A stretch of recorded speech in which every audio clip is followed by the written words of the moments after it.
Hello students. आज से हम लोग बिजनेस स्टडीज का चैप्टर नंबर 2 जिसका नाम है प्रिंसिपल्स ऑफ मैनेजमेंट आपको दिख रहा होगा अपनी स्क्रीन्स पर। इसको हम स्टार्ट करने जा रहे हैं। बड़ा ही इंटरेस्टिंग चैप्टर है। चैप्टर थोड़ा यूजुअली लार्ज है फर्स्ट चैप्टर के कंपैरिजन में, बट इस चैप्टर के अंदर हमें इतने सारे कॉन्सेप्ट सीखने को मिलेंगे जो आगे के फर्दर चैप्टर्स के अंदर भी काम आने वाले हैं। जैसे आप देखिए, हमने फर्स्ट चैप्टर के अंदर बहुत सारी ऐसी बातें पढ़ी जो आपको मैंने कहा था आगे जाके काम आने वाली है। इन द सेम वे जो चैप्टर नंबर 2 है उसके अंदर भी आप काफी सारे ऐसी बातें पढ़ेंगे जो आपको आगे काम आने वाली है। एंड इनफैक्ट चैप्टर नंबर 3 के अंदर भी यही सेम कहानी होगी कि जो भी हम चीजें पढ़ेंगे ना वो सब कुछ आगे काम आएगा। यानी हम ऐसा बोल सकते हैं कि चैप्टर नंबर 1, 2 एंड 3 जो है ये हमारे फंडामेंटल चैप्टर्स हैं आगे की बिजनेस स्टडीज के चैप्टर्स को समझने के लिए। यानी कि आगे जो 5 फंक्शंस आएंगे, POSDC, planning, organising, staffing, directing, controlling, इन सबको बढ़िया तरीके से अंडरस्टैंड करने के लिए, समझने के लिए हमें स्टार्टिंग के 3 चैप्टर्स का बहुत ही वास्ट और एग्जॉस्टिव नॉलेज जो है वो होना चाहिए। राइट, स्टार्ट करेंगे इस चैप्टर को, प्रिंसिपल्स ऑफ मैनेजमेंट के चैप्टर्स को। बच्चों ये चैप्टर हमसे क्या कहना चाहता है, पहले आप इस बात को समझिए जिससे आपको एक फील आए कि हाँ चैप्टर में हम पढ़ने क्या वाले हैं। देखिए, फर्स्ट चैप्टर के अंदर मैंने आपको केवल ये समझाया था कि मैनेजमेंट का मीनिंग क्या है, मैनेजमेंट का नेचर क्या है, मैनेजमेंट के लेवल्स क्या क्या हैं, मैनेजमेंट के प्रोसेस में कौन कौन सी एक्टिविटीज होती हैं, 5 तरह की एक्टिविटीज होती हैं, मैनेजमेंट के इंपॉर्टेंस क्या है, क्या फायदे हैं, और मैनेजमेंट में कोऑर्डिनेशन हमें किस तरह से चाहिए होता है, किस तरह से कोऑर्डिनेशन रिक्वायर्ड है। ये सारी की सारी बातें हमने फर्स्ट चैप्टर में डिस्कस कर ली थी। राइट, अब ये क्या है, principles of management. So what do we mean by principle? सबसे पहली बात है प्रिंसिपल का मतलब क्या है। तो वैसे अगर मैं आपको याद दिलाऊं तो हमने प्रिंसिपल ऑफ मैनेजमेंट का जिक्र फर्स्ट चैप्टर में किया था। एक पॉइंट आया था management as a science, management as a science, जहां पे हमने ये समझा था कि मैनेजमेंट को साइंस से कंपेयर करने के लिए हमें 3 बातों पर ध्यान देना था। एक था सिस्टमेटाइज्ड बॉडी ऑफ नॉलेज जो साइंस के अंदर भी था और मैनेजमेंट के अंदर भी था। एक था यूनिवर्सल एप्लीकेबिलिटी जो साइंस के अंदर है बट मैनेजमेंट के अंदर नहीं है। मैनेजमेंट वाले प्रिंसिपल यूनिवर्सली एप्लीकेबल हो सकते हैं बट उसमें मॉडिफिकेशन चाहिए होता है, इसीलिए मैनेजमेंट क्या होता है, इन एग्जैक्ट साइंस।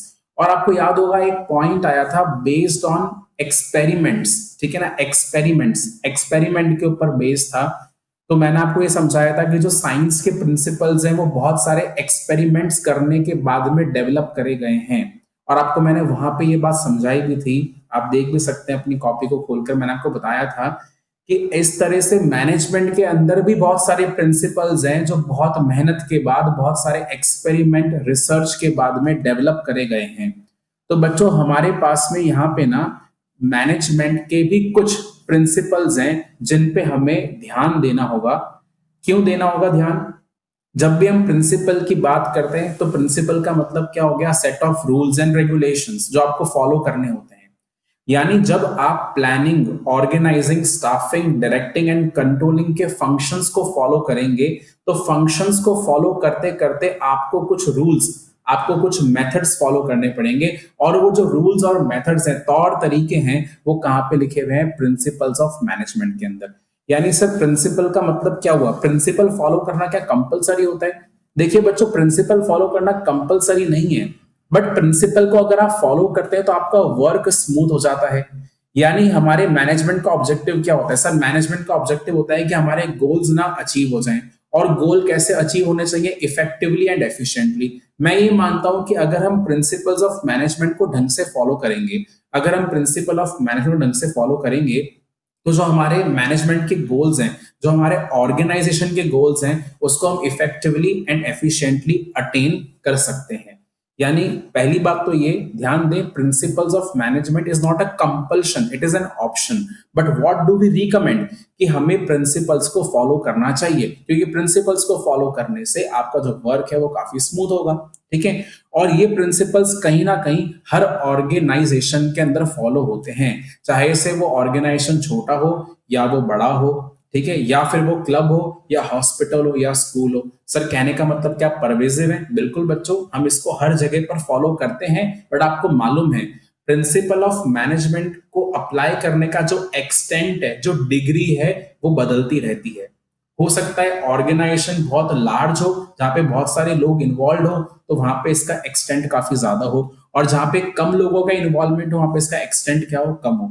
यानी हमें सिचुएशन के अकॉर्डिंग इन प्रिंसिपल्स को मॉडिफाई करना पड़ सकता है। इसीलिए हम क्या बोल रहे थे, आप याद करना, हमने पढ़ा था जो प्रिंसिपल साइंस के होते हैं वो रिजिड होते हैं, ठीक है ना, बट जो मैनेजमेंट के प्रिंसिपल्स है वो रिजिड नहीं है, उसको हमें मॉडिफाई करना पड़ता है, ठीक है ना।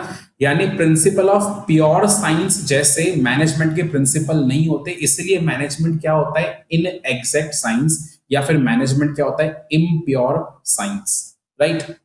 मैंने आपको चैप्टर का एक बेसिक ओवरव्यू दे दिया कि why do we require principles of management. Principle of management को अगर हम फॉलो करते हैं तो हमारा टास्क इफेक्टिवली एंड एफिशिएंटली हो सकता है, और अगर कोई चीज इफेक्टिवली एंड एफिशिएंटली हो जाती है तो इससे बड़ी बात हमारे लिए कुछ भी नहीं हो सकती। ये एक बहुत बड़ा रीजन है किसी भी चीज को मैनेजमेंट में अडॉप्ट करने के लिए। तो अगर प्रिंसिपल को अडॉप्ट करने से वाकई में कुछ अच्छा हो रहा है तो क्यों नहीं अडॉप्ट किया जाए।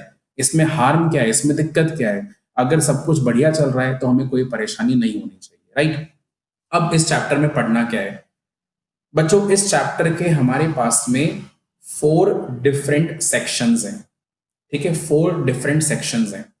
और हो सकता है कि आपकी बुक में जिस तरह का ऑर्डर गिवन हो मैं उस ऑर्डर को फॉलो नहीं करूंगा। आप याद करेंगे जब मैंने आपको चैप्टर नंबर 1 पढ़ाया तो मैंने आपको फुल ऑर्डर के अंदर पढ़ाया, जैसे किताब में आता गया मैंने आपको वैसे ही पढ़ाता गया। अब से मैं कभी भी किताब का ऑर्डर फॉलो नहीं करने वाला, क्योंकि अब मुझे आपको लॉजिक सिखाना है हर चीज के पीछे। वैसे तो बीएसटी याद करने वाला सब्जेक्ट आप समझते हुए आ रहे थे क्लास 11th से, आप ऐसी मेंटेलिटी लिए हुए थे कि बीएसटी को याद करेंगे काम चल जाएगा। बट जैसा आपने मेरा पढ़ाने का तरीका देख लिया, मैं इसमें बिलीव नहीं कर रहा कि हमें कितना याद होना चाहिए। मैं इसमें बिलीव करता हूँ हमें कितना समझ में आ रहा है। समझ में अगर आएगा तो याद करने में आसानी होगी, एंड मैंने आपको याद करने के लिए शॉर्टकट्स बता रखे हैं, ठीक है ना, उससे आप इजीली याद भी कर सकते हो। बट द पॉइंट इज कि अगर हम समझेंगे नहीं तो हम केस स्टडीज का आंसर लिख नहीं पाएंगे। और वो आपने बात अच्छे से ऑब्जर्व कर ली हमारी इतनी सारी क्लासेस के अंदर कि केस स्टडीज को ढंग से आंसर करने के लिए लगभग मैंने केस स्टडी के आपके सामने 3 क्लासेस ली, और उन 3 क्लासेस की बदौलत आपको एक बात क्लियर हो जानी चाहिए कि भाई बीएसटी इतनी आसान नहीं है, इसको हल्के में नहीं ले सकते, मेहनत करके पढ़ना पड़ेगा।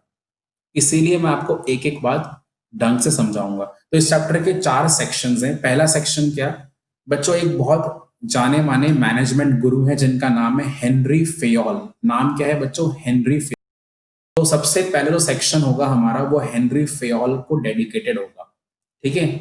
हेनरी फेयोल का सेक्शन खत्म होने के बाद में जो नेक्स्ट सेक्शन आएगा बच्चों वो होगा टेलर का। He is another management Guru, Taylor, ठीक है, टेलर। हेनरी फेयोल और दूसरे का नाम क्या है, टेलर।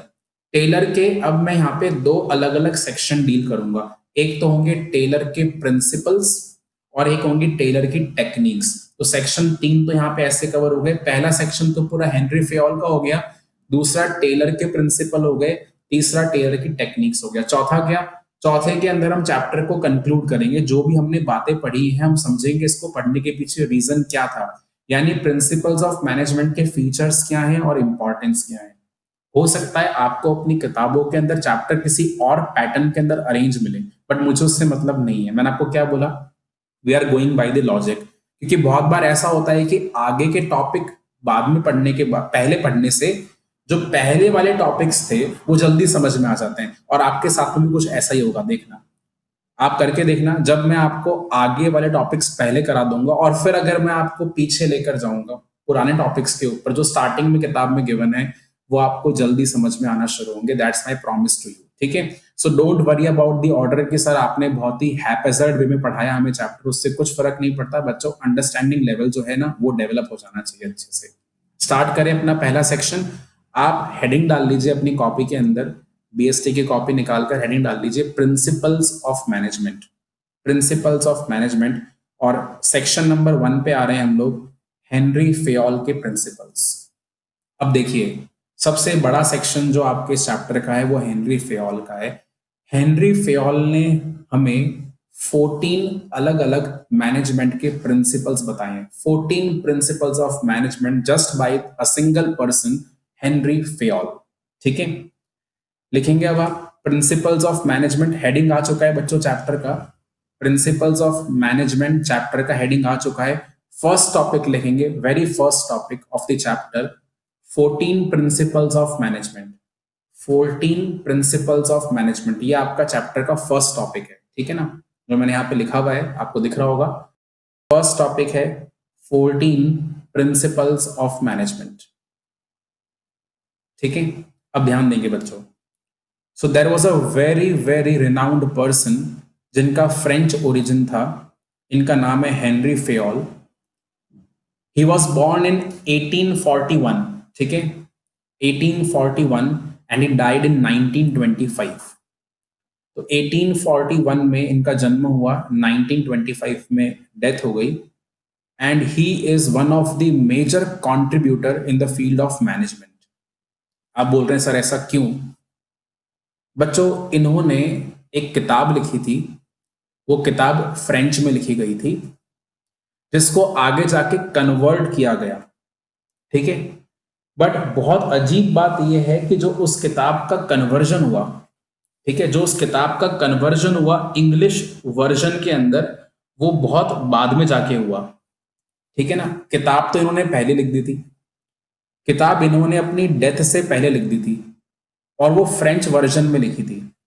बट इनकी डेथ के बाद में वो जो किताब है वो इंग्लिश वर्जन में कन्वर्ट हुई। जैसे होता है ना, जब कोई चीजें लिखी जाती हैं तो हो सकता है वो किसी और लैंग्वेज में हो, और फिर धीरे धीरे वो अलग अलग लैंग्वेज में कन्वर्ट होती रहती हैं, ताकि सभी लोगों को समझ में आए उनकी कही भी बातें। जैसे इंडिया में क्या हुआ था, जितनी पुरानी चीजें हैं वो अलग अलग लैंग्वेज में लिखी गई थी, संस्कृत में लिखा गया था, ठीक है ना, उर्दू में लिखी हुई हैं अलग अलग चीजें, बट आप देखिए वो चीजें फिर डिफरेंट लैंग्वेज में कन्वर्ट करी जाती हैं, ताकि सभी को समझ में आए कही हुई बातें, ठीक है ना। जो भी चीजें, जो भी आइडियोलॉजी एस्टैब्लिश हुई है, जो भी प्रिंसिपल्स एस्टैब्लिश हुए हैं, उनको डेफिनेटली हम लोग अलग अलग लैंग्वेज में लिखते रहते हैं। तो ऐसे ही हेनरी फेयोल ने फ्रेंच लैंग्वेज के अंदर, ठीक है, प्रिंसिपल्स लिखे थे। वो प्रिंसिपल कहाँ पे अप्लाई करने थे सर? प्रिंसिपल ऑब्वियसली बात है हम बिजनेस ऑर्गेनाइजेशन में अप्लाई करते हैं। हेनरी फेयोल ने अपने 14 प्रिंसिपल्स इस तरह से बनाए, इतनी दिमाग लगाकर बनाए कि वो प्रिंसिपल हर जगह पर अप्लाई हो सकते थे। इसीलिए हमने क्या बोला कि जो मैनेजमेंट के प्रिंसिपल्स हैं वो यूनिवर्सली एप्लीकेबल है, बट उन प्रिंसिपल्स के अंदर हमें क्या करना पड़ता है? मॉडिफिकेशन करना पड़ता है। यानी जरूरी नहीं है कि हम उसको एज इट इज अप्लाई कर पाए, क्योंकि जो प्रिंसिपल्स ऑफ मैनेजमेंट है बच्चों, वो ह्यूमन से डील करते हैं। क्योंकि ह्यूमन से डील करता है और ह्यूमन का बिहेवियर क्या होता है, काफी कॉम्प्लेक्स होता है, तो आपको ये मालूम नहीं चलेगा कौन सा ह्यूमन किस तरह से बिहेव कर लेगा किस सिचुएशन के अंदर। हो सकता है कोई फॉर्मूला ए कभी एक ह्यूमन पे अप्लाई हो गया, तो वही सेम फॉर्मूला किसी दूसरे ह्यूमन के ऊपर अप्लाई नहीं हो रहा, क्योंकि हर ह्यूमन की नीड अलग अलग है, हर ह्यूमन की पर्सनैलिटी अलग अलग है, हर ह्यूमन के डिजायर्स अलग अलग हैं। बट हाँ, हेनरी फेयोल ने जो प्रिंसिपल्स बताया आपको, 14 प्रिंसिपल्स, वो है प्रिंसिपल्स ऑफ जनरल एडमिनिस्ट्रेशन। यानी जनरली हम बिजनेस को चलाने के लिए बिजनेस के एडमिनिस्ट्रेशन के अंदर इन 14 प्रिंसिपल्स का इस्तेमाल कर सकते हैं। और क्योंकि ये हर जगह पर एप्लीकेबल थे, इसलिए हेनरी फेयोल को एक और टाइटल दिया गया। जैसे इंडिया में महात्मा गांधी को हम बोलते हैं फादर ऑफ द नेशन, ऐसे ही हेनरी फेयोल को हम क्या बोलते हैं? Father of general management. यानी अब देखिए कितना बड़ा इनको एक टाइटल मिला है, कितना बड़ा इनको डेजिग्नेशन दिया गया है। Henri Fayol is the father of general management, जिन्होंने हमें 14 प्रिंसिपल्स ऑफ मैनेजमेंट दिए, और ये प्रिंसिपल्स हम हर जगह पर अप्लाई कर सकते हैं, ठीक है ना। चाहे से वो कोई सा भी ऑर्गेनाइजेशन हो, वो स्कूल हो, क्लब हो, कोई सा भी हो, जिम भी हो, हर जगह पर आप इसको अप्लाई कर सकते हो। मेरी बात समझ में आ रही है? ठीक है, हेडिंग आप लिख चुके हैं 14 प्रिंसिपल्स ऑफ मैनेजमेंट, आगे लिखेंगे these principles, these principles are given by Henry Fayol. These principles are given by Henry Fayol. Henry Fayol spelling देख लेना, गलती नहीं होनी चाहिए। given by Henry Fayol, who is also known as the father of general management. who is also known as the father of general management, the father of general management, ठीक है ना। ऐसा नाम क्यों दिया गया? क्योंकि जनरली हर ऑर्गेनाइजेशन में इनके प्रिंसिपल्स को अप्लाई कर सकते हैं। Also known as the father of general management.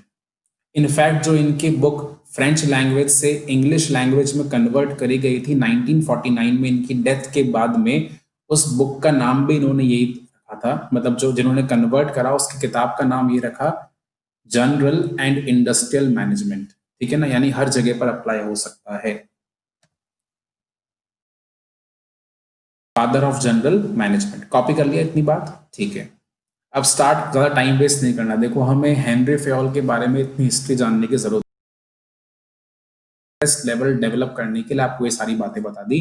Exam में कोई नहीं पूछने वाला कि हेनरी फेयोल ने क्या काम करा, कैसे काम करा, ये कितने साल जिए, ऐसा कोई नहीं पूछने वाला आपसे। हाँ, ये जरूर पूछ सकते हैं कि हेनरी फेयोल ने अपना कंट्रीब्यूशन कौन से फील्ड में करा, तो आप उसका आंसर क्या बताएंगे? उन्होंने अपना कंट्रीब्यूशन जनरल मैनेजमेंट के फील्ड में करा, और उनके जो प्रिंसिपल्स हैं हर जगह पर अप्लाई होते हैं। That is why is also called as the father of general management. बाकी इनके किताब का नाम क्या था? कोई नहीं पूछने वाला। इनका बर्थ कौन से ईयर में हुआ? कोई नहीं पूछने वाला, ठीक है। ये केवल एक इंटरेस्ट डेवलप करने के लिए, एक चैप्टर की थीम डेवलप करने के लिए हमने सारी बातें पढ़ी, राइट। आते हैं इनके फर्स्ट प्रिंसिपल पर। 14 प्रिंसिपल में से पहला प्रिंसिपल, राइट। तो आपने टॉपिक नंबर 1 क्या डाला हुआ है? 14 प्रिंसिपल्स ऑफ मैनेजमेंट। फिर उसके अंदर मैंने आपको ये बात दिखाई कि जो प्रिंसिपल है वो किसने दिए। अब आगे आप लिखेंगे दीज प्रिंसिपल्स आर, लिखेंगे please, these principles are, these principles are, dash लगा दो।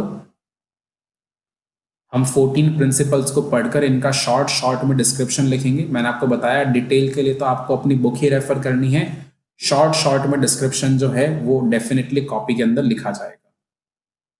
तो पहला प्रिंसिपल, प्रिंसिपल ए, अपन ABCDEFGH ऐसे यूज करेंगे अब, क्योंकि हमने ऊपर 1 टाइटल डाल दिया है प्रिंसिपल्स ऑफ मैनेजमेंट का। First principle, principle A is the principle of division of work. It is the principle of division of work. Principle A जो बच्चों है आपका वो है division of work. Now students, before studying about the division of work, मैं आपको ये समझाऊं कि डिविजन ऑफ वर्क का मतलब क्या है। उससे पहले मैं चाहता हूं कि आप लोग एक वीडियो देखें। मैं आपको एक वीडियो शो कर रहा हूं, और मुझे लगता है उस वीडियो को समझने के बाद में, देखने के बाद में, आपके जो काफी हद तक डाउट्स हैं इस प्रिंसिपल को लेकर वो क्लियर हो जाएंगे, ठीक है ना। ध्यान दें स्क्रीन पर, अपनी एक वीडियो आपके सामने आने वाला है। Hi, I'm Dan Riegel. Welcome to the football capital of the world, Ada, Ohio.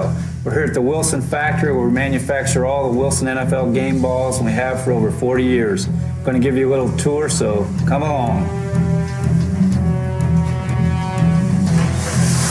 This is a ball we've been making for over the past decade with Tagliabue's signature on it.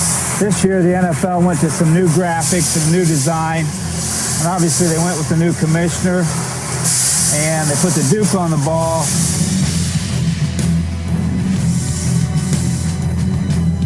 Okay, we start with the side of a cow. When they butcher the cow, they cut the hide right down the back. They cut it in two, which is where I have my hand.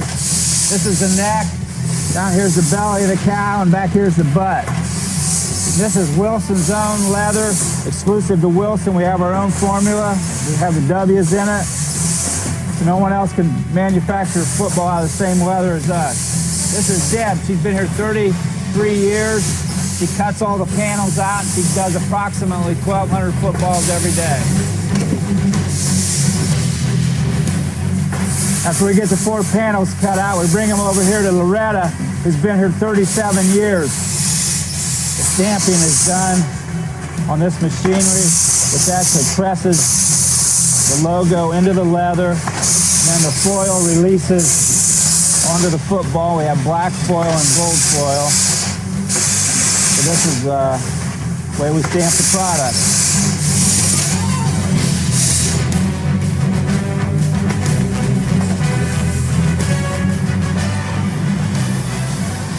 After we get the leather stamp, we bring it over here to Peg.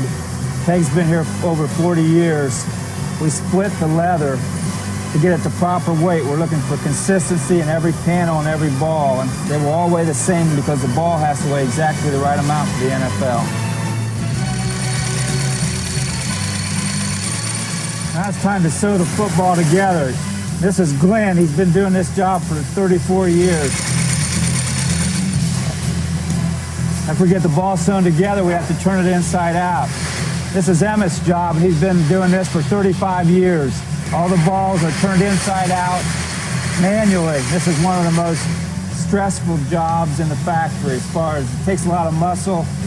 And again, we have to get the ends consistent and all the seams we want to be consistent to make a quality product.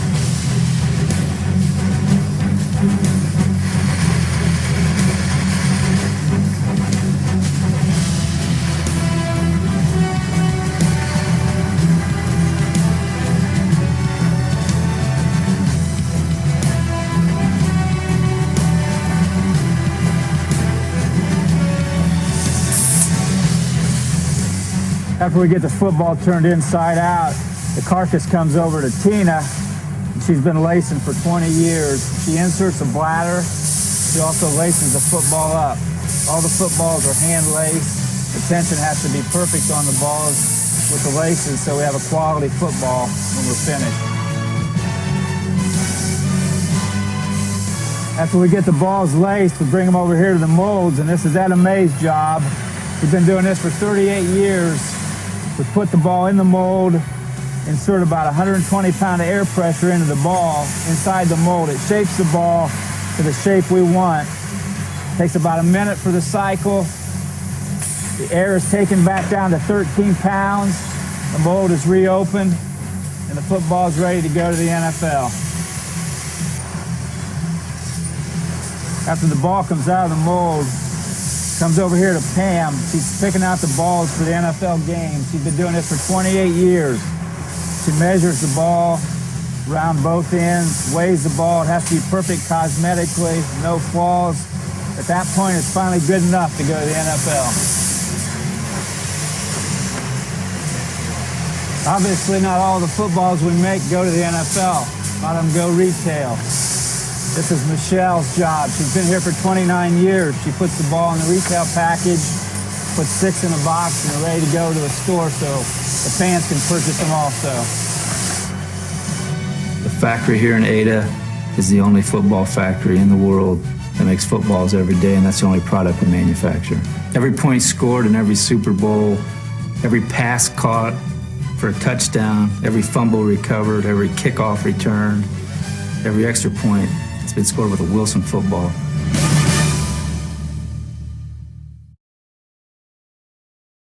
देखा बच्चों आपने video?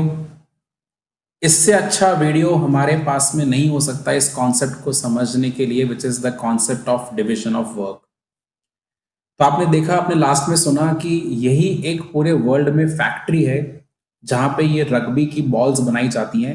NFL का tournament जहां पे conduct होता है, ठीक है, कहीं पे भी कंडक्ट हो रहा हो, तो विल्सन एक ऐसी ब्रांड है जो पूरे वर्ल्ड में ये फुटबॉल्स मैन्युफैक्चर कर रही है। ठीक है, आपने क्या क्या देखा इस वीडियो के अंदर, आप ध्यान देना। यहाँ पे हमें विल्सन की फैक्ट्री का एक टूर दिखाया गया, एंड विल्सन की फैक्ट्री जो है, उस फैक्ट्री के अंदर केवल क्या बनाई जा रही है, ये फुटबॉल्स बनाई जा रही हैं। एंड इन फुटबॉल्स को बनाने के लिए अगर आपने कुछ ऑब्जर्व किया हो तो बहुत सारे अलग अलग जोन्स थे। सबसे पहले कटिंग डिपार्टमेंट से स्टार्टिंग हुआ, फिर स्टिचिंग हुआ, फिर उसको बॉल को फ्लैटन किया गया, फिर उसमें एयर पंप किया गया, उसके बाद में उस पर कुछ थ्रेडिंग करी गई। ठीक है, थ्रेडिंग हो जाने के बाद में उसको पैकेजिंग करके फिर हमने उसको सेल करना स्टार्ट करा। एक बहुत बड़ा प्रोसेस यहाँ पे आपने ऑब्जर्व करा उन बॉल्स की मैन्युफैक्चरिंग का, राइट। जो उस फैक्ट्री के ओनर हैं वो आपको बार बार एक बात बोले जा रहे हैं, जब भी वो किसी पर्सन के पास में जाते हैं, ही इज डिस्क्राइबिंग कि ये पर्सन उस फैक्ट्री में कितने टाइम से काम कर रहे हैं। कोई पर्सन 38 ईयर से काम कर रहा है, कोई पर्सन 35 ईयर से काम कर रहा है, कोई पर्सन 20 ईयर से काम कर रहा है, कोई पर्सन 29 ईयर से वहां पे काम कर रहा है। मतलब एक पर्सन एक तरह का ही काम कर रहा है। मतलब जो पर्सन वहां पे पैकेजिंग कर रहा है तो 29 ईयर्स से उसका एक ही काम है पैकेजिंग करना, और सिर्फ ये टिक मार्क लगाना कि जो बॉल बनकर आई वो परफेक्ट बनकर आई या नहीं आई। एक लेडी है जो 25 ईयर्स से केवल बॉल के अंदर एयर फिल कर रही है बस। एक पर्सन है जो 20 ईयर्स से केवल जो बॉल का कटिंग करके शेप देना का काम है, केवल वही पर्सन वो करे जा रहा है 20 ईयर्स से। तो कोई पर्सन 25 ईयर्स से कुछ और काम करे जा रहे हैं, केवल स्टिचिंग वाला वर्क कर रहा है बॉल के ऊपर। क्यों ऐसा क्यों नहीं हुआ कि एक ही पर्सन ने सारा काम कर लिया? क्यों केवल हमने एक बॉल मैन्युफैक्चर करने के लिए इतनी बड़ी फैक्ट्री ओपन करी और इतने सारे लोगों को काम पे लगा दिया? केवल एक बॉल को बनाने के लिए कम से कम 7 से 8 लोग लगे पड़े हैं। ऐसा क्यों नहीं हुआ कि हमने एक ही इंसान को काम दे दिया? यहीं पे आप देखिए ये जो विल्सन की फैक्ट्री है उसने क्या अप्लाई करा? विल्सन की फैक्ट्री ने अप्लाई करा principal of division of work. अभी कैसे अप्लाई हुआ? वो जो फैक्ट्री का ओनर है उसने खुद कोई भी काम नहीं करा। वो केवल क्या करता है? वो केवल डायरेक्शंस देता है, वो केवल इंस्ट्रक्शन देता है अपने सारे के सारे एम्प्लॉयज को कि आज तुम्हें इतनी बॉल्स बनानी है, क्योंकि टूर्नामेंट होने वाला है। टूर्नामेंट 1 महीने के बाद होगा, 2 महीने के बाद होगा। जब भी टूर्नामेंट होगा आपको इतनी बॉल्स की मैन्युफैक्चरिंग करनी है, बस उसका काम केवल ये है। फिर अलग अलग स्पेशलाइज्ड वहां पे लोग हैं जो उन बॉल्स को बनाने में क्या करते हैं? हेल्प करते हैं उस पर्सन की। बट आप देखिए हर किसी पर्सन को स्पेशल टास्क दिया हुआ है। सोचो अगर उस फैक्ट्री के अंदर एक पर्सन ही ए से लेकर जेड तक सारे काम करता, यानी कि एक पर्सन पहले वो कटिंग भी करता, कटिंग करके वो शेप भी देता, फिर शेप करके वो स्टिचिंग भी करता, स्टिचिंग करके उसको फिर बाहर ऐसे इंटरचेंज भी करता साइड, फिर वही पर्सन उसमें एयर भी फिल करता, वही पर्सन उसको दोबारा से स्टिच भी करता, वही पर्सन ब्रांडिंग भी करता, वो जो स्टिकर्स लगाए हुए थे वो भी वही काम करता और पैकेजिंग भी वो करता। आपको क्या लगता है वो एक दिन में कितनी बॉल्स बना लेता? बताओ कितनी बॉल्स बना लेता? ज्यादा नहीं बना पाता सर, क्योंकि एक पर्सन को अगर इतना सारा काम दे देंगे तो वो क्या हो जाएगा? वो तो सर ओवरबर्डन हो जाएगा, पगला जाएगा, है ना? He would be extremely overburden. वो अपना कॉन्सेंट्रेशन किसी भी एक काम पे ढंग से लगा नहीं पाएगा, and it might be possible कि वो कोई भी काम ढंग से नहीं कर पाए। अगर आप एक मैनेजमेंट के अंदर, मैनेजमेंट की टीम के अंदर सारा का सारा काम अगर एक ही पर्सन को दे देंगे तो वो पर्सन कोई सा भी जॉब इफेक्टिवली और एफिशिएंटली पूरा नहीं कर सकता। यानी ऐसी कंडीशंस के अंदर manager can be both ineffective as well as inefficient. Ineffective का मतलब क्या? उसके गोल्स पूरे नहीं हुए, he is not able to do the right thing. And inefficient का मतलब क्या हो गया? इनइफेक्टिव का मतलब तो हमारे गोल्स पूरे नहीं हुए। इनएफिशिएंट का मतलब क्या हुआ? कि हमारे खर्चे भी ज्यादा हो गए, हमारा टाइम, हमारी एनर्जी, हमारा मनी सबको ज्यादा खर्च हो गया। तो डिविजन ऑफ वर्क के जरिए हम क्या कर सकते हैं? हम अपने आप को एफिशिएंट और इफेक्टिव दोनों बना सकते हैं। यानी कि we can complete our goals on time and also we can complete the goals with least amount of resources. यानी कि इफेक्टिव भी हो सकते हैं, एफिशिएंट भी हो सकते हैं। सो व्हाट डिड फेयोल से? फेयोल ने अपनी किताब में क्या लिखा? फेयोल ने अपनी किताब में ये लिखा कि भाई देखो ऐसा है, आपको जो भी काम करना है उस काम को आप स्मॉल स्मॉल पार्ट्स में डिवाइड कर दो। बॉल मैन्युफैक्चर करने का काम बहुत छोटा लगता है, बट आप देखो उस फैक्ट्री के ओनर ने उस छोटे से काम को भी कितने कितने अलग अलग पार्ट्स में डिवाइड करा, कितने कितने अलग अलग सेक्शंस के अंदर डिवाइड कर दिया। ठीक है, अब डिवाइड करने के बाद में क्या करो? हर काम को एक अलग पर्सन को अलॉट करो और उस पर्सन का काम किसी और के साथ मिक्सअप मत करो, यानी वो पर्सन उसी काम को करता रहेगा। ठीक है, जब वो पर्सन उस काम को करेगा तो वो अपना काम किसी और को फॉरवर्ड करेगा, फिर वो पर्सन किसी और को फॉरवर्ड करेगा और एक चेन में काम चलता रहेगा। उससे क्या होगा सर? उससे ये होगा कि जब कोई एक पर्सन वो एक ही काम रिपीटेडली कर रहा है 28 ईयर्स से, 25 ईयर्स से, 38 ईयर्स से, 35 ईयर्स से कोई एक ही काम करे जा रहा है, तो वो उस काम को करने में इतना एक्सपर्ट हो जाएगा कि वो वेस्टेज करना बंद कर देगा। ठीक है ना? मतलब कि वेस्टेज ही नहीं होगा, क्योंकि वो बहुत टाइम से उस काम को करे हुए आ रहा है। अब समझिए अगर कोई पर्सन रिपीटेडली उस काम को करता है तो ऑब्वियस सी बात है जो वेस्टेजेस के चांसेस हैं वो क्या हो जाते हैं बच्चों? बहुत कम हो जाते हैं। ऑब्वियस सी बात है, अगर आप एक काम को रिपीटेडली करोगे तो उस काम को करते करते आप उस काम में क्या बन जाते हो? मास्टर बन जाते हो। जब आप उस काम में मास्टर बन जाते हो तो आपसे जो वेस्टेजेस हैं वो क्या होते हैं, रिड्यूस होते हैं। ठीक है ना, रिसोर्सेस का वेस्टेज नहीं होता, आप बहुत कम समय के अंदर वो काम करना स्टार्ट कर देते हो। अच्छा, आप अपना सिंपल एग्जांपल खुद का ही ले लो। आप अकाउंटेंसी पढ़ते हो, अकाउंटेंसी में अगर आपको कोई टॉपिक या चैप्टर समझ में नहीं आता और अगर आप रिपीटेडली वो काम करते रहेंगे, उसके अगर प्रैक्टिस करते रहेंगे रिपीटेडली, तो आपको क्या लगता है क्या होगा उससे? सर, रिपीटेडली काम करने से हमको फायदा ये मिलेगा कि हम आगे जाके अपनी जो क्वेश्चन करने की स्पीड है उसको बढ़ा पाएंगे और हमारी गलतियां क्या हो जाएंगी, कम हो जाएंगी और हमारा आंसर एक बार में टैली होना स्टार्ट हो जाएगा। यही होगा ना आपके साथ में। तो बस मैं वही तो फंडा यहाँ पे लगाने के लिए बोल रहा हूँ कि अगर कोई पर्सन एक छोटे से टास्क को या बड़ा टास्क ही क्यों ना हो, उसको अगर अलग अलग पार्ट्स में डिवाइड कर दे और वो पार्ट अलग अलग पर्सन को अलॉट कर दे, तो वो पर्सन उस टास्क को करने में स्पेशलाइजेशन अचीव कर जाता है। यानी वो काम के अंदर वो माहिर हो जाता है, एक्सपर्ट हो जाता है, और क्योंकि वो एक्सपर्ट हो जाता है तो वो उस काम को जल्दी कर सकता है और कम रिसोर्सेस के साथ में कर सकता है as compare to that person जो उस काम में एक्सपर्ट नहीं है। जैसे कि मैं काफी टाइम से अकाउंटेंसी पढ़ा रहा हूं, काफी टाइम से I am teaching economics and business studies as well, तो अब मुझे उन सब्जेक्ट्स के अंदर एक एक्सपर्टीज गेन हो गया। यानी अगर मैं ऐसा सोचूं कि आज मैं अपनी जगह पर किसी और पर्सन को इंट्रोड्यूस करूं जो आपको ये तीनों चीजें पढ़ाएं, तो मे भी वो आपको पढ़ा तो देगा, बट शायद वो आपको इतना इफेक्टिवली और एफिशिएंटली नहीं पढ़ा पाए जितना शायद मैं पढ़ा सकता हूं, because I feel that since I am doing this work since many years and मेरे पास में वो एक्सपीरियंस है, तो I can give more to my students, I can give more knowledge to them. ऐसी मेरी फीलिंग है। ठीक है ना, तो बस वही सेम चीज आप यहाँ पे भी अप्लाई करेंगे कि वर्क को डिवाइड करिए अलग अलग पार्ट्स में। इनफैक्ट मैं अपने कोचिंग इंस्टीट्यूट के अंदर भी डिवीजन ऑफ वर्क के प्रिंसिपल को फॉलो करता हूँ। हमारे यहाँ भी बहुत सारे टास्क होते हैं और आपने देखा होगा, आप लोग यहाँ पे आते भी हमसे पढ़ने के लिए, कि मैंने हर टास्क को ना एलोकेट कर रखा है। एक पर्सन आता है, वो ये चेक करता है कि जब सर क्लास में एंटर करेंगे तो क्लासरूम के fans, air conditioners, lights on है या नहीं है, सर जो इक्विपमेंट्स यूज करते हैं वो इक्विपमेंट्स वहां पे अवेलेबल है या नहीं है, जब सर पढ़ाएंगे तो कोई डिस्टर्ब ना करे सर को आकर, ये सब ध्यान रखा जाता है। उसके अलावा हम चेक करते हैं कि जो प्रॉपर अटेंडेंस है वो बच्चों की ली गई या नहीं ली गई है। जब टेस्ट कंडक्ट होता है तो टेस्ट का प्रोसीजर क्या रहेगा, कौन चेक करेगा, ये सब वर्क आपने देखा होगा हमारे यहाँ पे किस तरह से डिवाइडेड है। सोचो अगर ये सारा काम मैं कर लूं तो कुछ भी काम ढंग से नहीं हो पाएगा। या तो मैं पढ़ा सकता हूं या फिर मैं बाकी छोटे मोटे काम कर सकता हूं। आप मेरी बात को समझ पा रहे हो?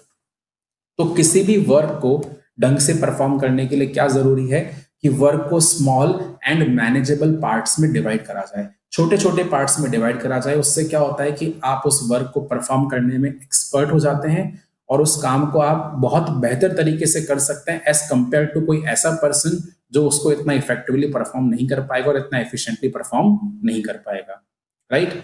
बड़ी सिंपल सी बात है। आई होप आपको समझ में आ गई होगी, और अगर समझ में आ गई है तो एक बार रीडिंग लगाइए फटाफट से डिवीजन ऑफ वर्क के बारे में, आपको डेफिनेटली समझ में आ जाएगा।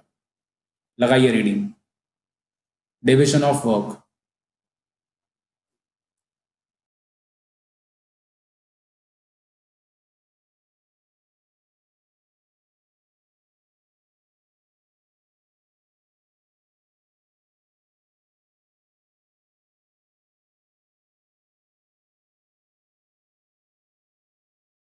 जो चीजें मैं यहाँ पे हाईलाइट कर रहा हूं उसको आप बाद में लिख लेना अपनी कॉपी के अंदर।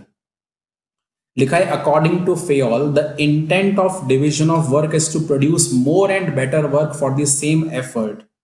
क्या लिखा है कि सेम एफर्ट, यानी एक पर्सन अगर बहुत सारा काम करे तो एक पर्सन बहुत सारा काम ना करके उस वर्क को डिवाइड कर दो तो उतने ही एफर्ट में हम ज्यादा काम कर पाएंगे।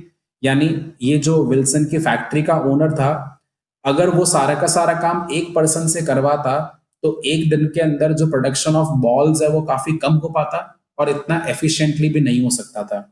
बट अगर हमें बॉल्स का प्रोडक्शन बढ़ाना है तो हमने क्या करा, एक टीम अपॉइंट करी और हर टीम के हर मेंबर को एक अलग काम अलॉट कर दिया।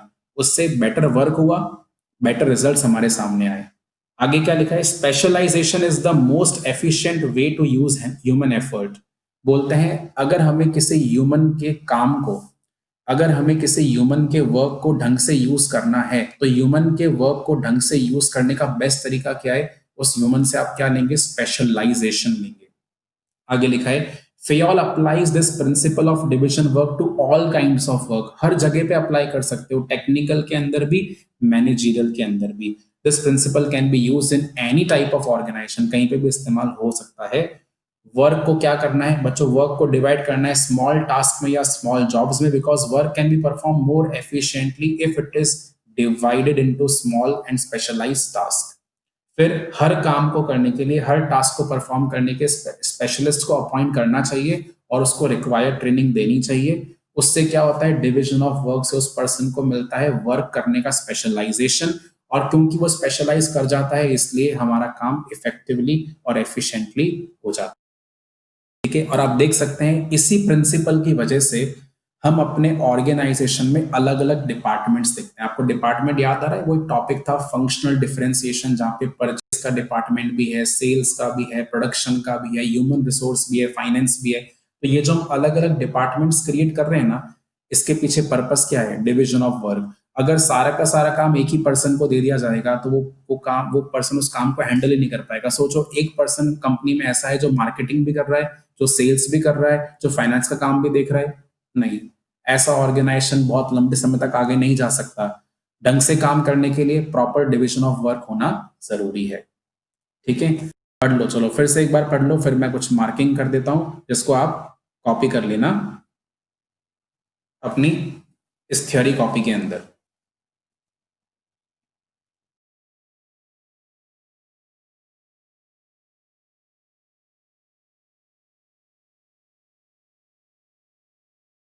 ध्यान रहे यहाँ पे केवल हम शॉर्ट के अंदर ही लिखेंगे, क्योंकि डिटेल आपकी किताब के अंदर अवेलेबल है और आपको वहीं से पढ़ना है। ये तो क्या है, क्विक रिवीजन के लिए। मैं बार बार एक ही बात बोलता हूँ आपको समझाने के लिए, एक ही चीज।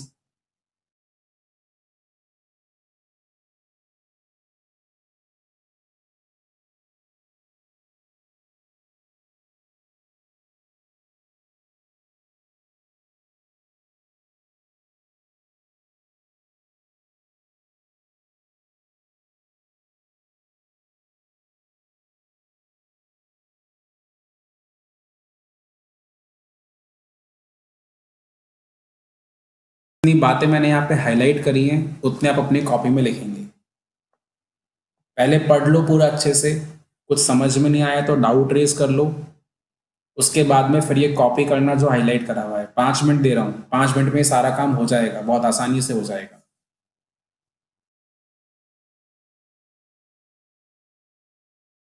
एक एक प्रिंसिपल बहुत इंपॉर्टेंट है, किसी भी प्रिंसिपल को लाइटली मत लेना। 14 प्रिंसिपल्स हैं, 14 के 14 बहुत आराम से करेंगे अपन, बहुत ढंग से करेंगे। And I will try to give you ample of examples जिससे आप समझ पाए चीजों को अच्छे से।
हाईलाइट करे हुए टर्म्स को कॉपी करिएगा।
चलिए जी, नोट कर लिया सबने?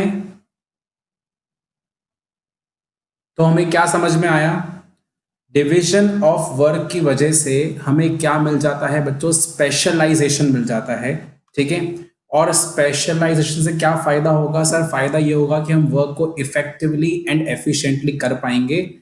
स्पेशलाइजेशन तभी मिल पाएगा जब कोई एक्सपर्ट उस काम को करेगा। और कोई पर्सन उस काम को करने में एक्सपर्ट कब होता है, मुझे बताइए? कोई पर्सन किसी भी काम को करने में एक्सपर्ट कब होता है?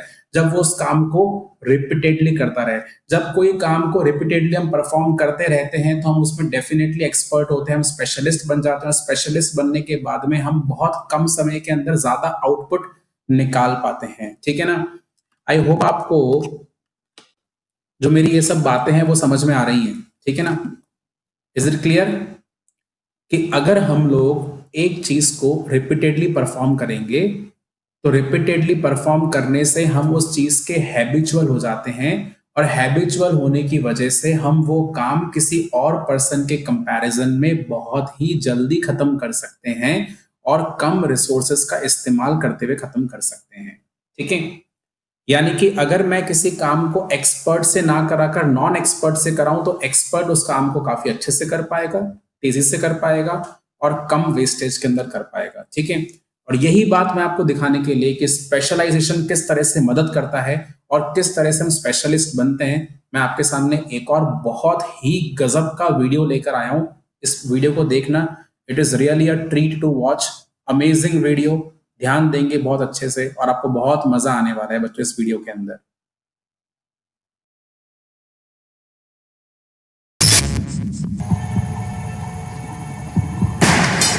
Oh, I heard it, but I didn't see it. I saw a flash. The blade went by. All right, So we're gonna let's play see. back. Let's We're see gonna what play this is back. about. Using the slow.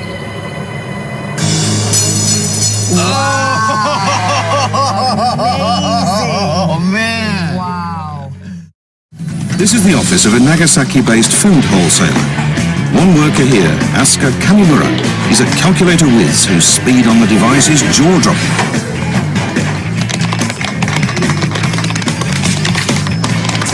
Here, Kamimura is comparing sales estimates with actual sales.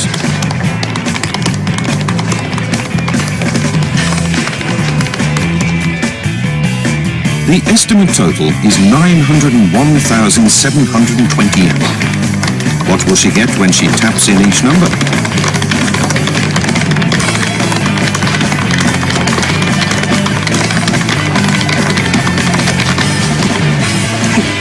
Perfect! Bravo! Would you do this?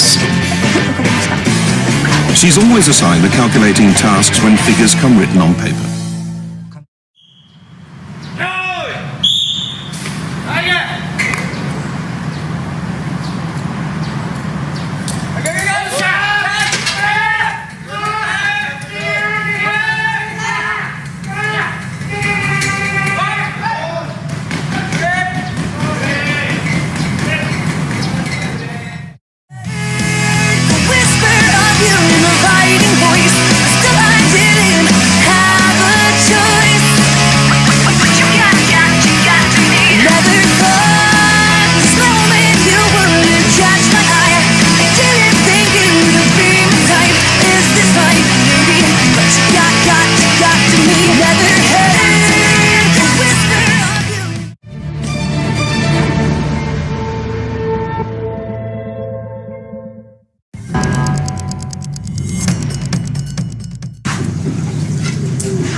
for the Dragon.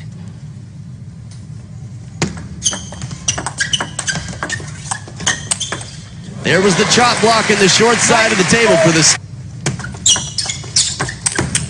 The ballroom, and it's countered back to the open table.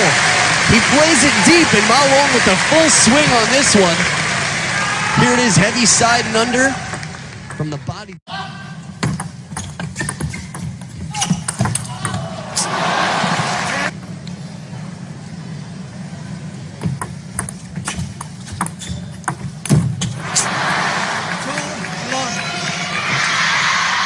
对，把落点打好，漂亮。好球，注意了，拉住。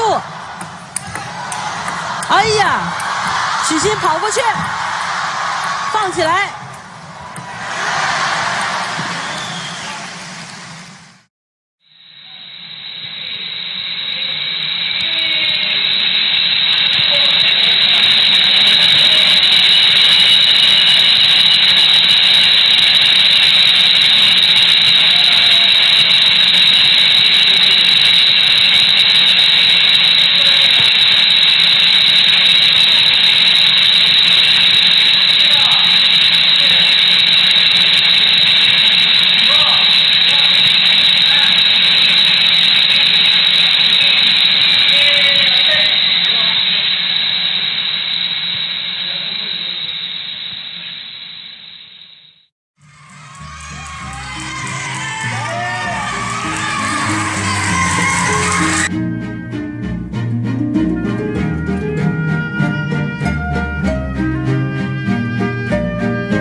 Big number, 10 to 14 digits, 5 numbers, addition only. Are you ready? Starting with 7,425,180,341,609, 40,236,412,97,386, $1,793,468,520, $982,509,182,467, $17,345,906,273. That's all. How much did you get? Okay, please say answer in English. 48,260,240,996,205. That's right. Well done.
तो देखा आपने video, कितना amazing था। मतलब आप सोचिए किस तरह से एक्सपर्ट्स वर्क करते हैं और किस तरह से बेनिफिट मिलता है ऑर्गेनाइजेशन को। It was a real treat to watch that lady who was doing the calculations. आपने देखा उसके हाथ कैसे मूव कर रहे थे फटाफट कैलकुलेटर्स पे, और क्या बोला था कि जो मैनेजर है, जो कंपनी का मैनेजर है, जब भी लॉन्ग पेपर कैलकुलेशंस आती हैं वो हमेशा उसी लड़की को देते हैं। Best example of division of work, best example of specialisation. एक वो छोटी सी बच्ची जो आप देखिए कैलकुलेशन कर रही थी, ठीक है, उसने कितना परफेक्ट, कितनी फटाफट कैलकुलेशन करके आंसर दिया था। The person who was cutting the fish, that long fish, कितनी फटाफट वो फिश की कटिंग कर रहा था और करेक्ट तरीके से उसका कट आ रहा था। अब देखिए ये सब क्या है, ये सब कुछ पॉसिबल केवल किसकी वजह से है? Because of consistent working with each and everything. अगर आप कंसिस्टेंटली एक ही चीज को परफॉर्म करते रहते हो, डेफिनेटली आप उसमें एक्सपर्टीज गेन करते हो और जो गलती के चांसेस हैं वो बहुत कम हो जाते हैं। अब देखिए एक पूरी टीम, जो लास्ट में हमने लास्ट के जो 2 क्लिप्स देखे, उसमें एक पूरी टीम कोई एक्ट परफॉर्म कर रही है। It was so beautiful thing to watch. किसी ने कोई भी एरर नहीं करा, सब लोग बिल्कुल परफेक्टली अलाइंड थे, सब लोग बहुत ढंग से काम कर रहे थे। इस तरह से टीम काम करती है by dividing the work amongst themselves, ठीक है ना। अगर हम वर्क को डिवाइड नहीं करेंगे, a single person will tend to do each and every task which will make it almost impossible to complete the task on time and to do it with lesser amount of resources. ठीक है, I think so now division of work is completely clear to all of you. Video number 1 से हमने देखा था हम किस तरह से वर्क को डिवाइड करते हैं, और वीडियो नंबर 2 के अंदर हमने क्या चेक करा कि वर्क में किस तरह से स्पेशलाइजेशन, एक्सपर्टीज मिलता है। एक और एग्जांपल सेकंड वीडियो में आप देख सकते हैं, वो फायर एक्सटिंग्विशर वाला था, जो पर्सन लैडर क्लाइंब कर रहा था। यानी सोचिए उसने कितनी फास्ट लैडर को क्लाइंब किया था, उसमें सेकंड्स में टाइम लिखा हुआ आया था। अब सोचिए कहीं पे आग लग जाए और इंसान चढ़ने में 2-3 मिनट लगा दे, तो आग कितनी ज्यादा फैल जाएगी और कितना नुकसान पहुंच जाएगा। बट उसकी ट्रेनिंग देखिए आप उस पर्सन की, कितनी फास्ट वो क्लाइंब कर रहा था। This depends on how specialised you are, how expert you are, right. मिलते हैं अपनी नेक्स्ट क्लास के अंदर, तब तक आप इस कॉन्सेप्ट को रिवाइज करके आएंगे। अपनी किताब से पढ़ेंगे डिविजन ऑफ वर्क के बारे में। You will find it in your book, ठीक है। बुक आप सबके पास में है, थोड़ा बीच में मिलेगा आपको, चैप्टर के बीच में, कोई फर्क नहीं पड़ता उससे। आप डिविजन ऑफ वर्क वहां से रीड करिए। मिलते हैं अपनी नेक्स्ट क्लास के अंदर।